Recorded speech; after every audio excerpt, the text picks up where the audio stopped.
Well, it's a good weekend for it if you go for a walk or a bike out on one of our trails this weekend, and a gas-powered dirt bike, it just might pass you by at about 40 miles an hour. Yes, this is actually happening. You'd probably know it shouldn't be there if it does happen, though. But what if that blur, that thing that passes you, is propelled by an electric motor? Well, this is a growing problem that's starting to happen on our local trails with e-bikes, and Kent will explain why.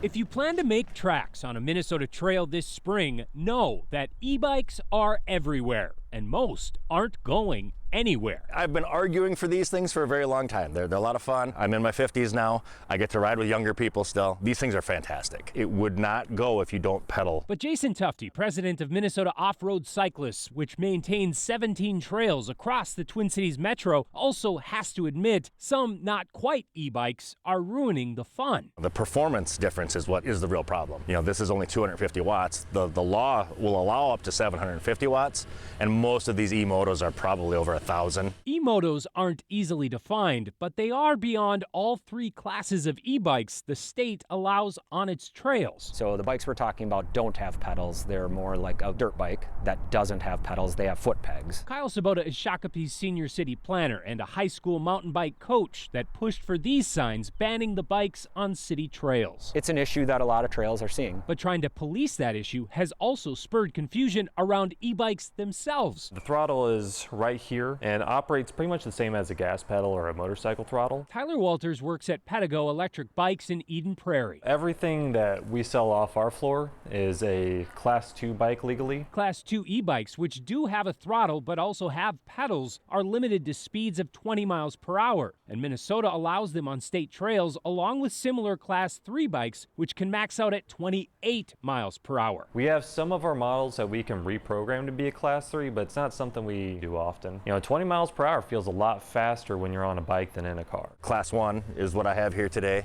And what is Class 1? Class 1 is pedal assist only, so there's no throttle on this bike. While some locally run mountain bike trails only allow Class 1 bikes, most, including Shakopee, are only closed to their higher-powered cousins. If you're going 40 or 50 miles an hour and somebody's just pedaling along at 10, that's a really fast rate of closure and somebody's going to get hurt. That's our biggest concern. And since most e-motos are also illegal on the street and being driven by teens, the concern doesn't stop at the trail. If I had somewhere to tell a kid on a e-moto he could go ride in the metro, it would really probably solve some of our issues. I don't foresee that happening right away, but that could be a goal.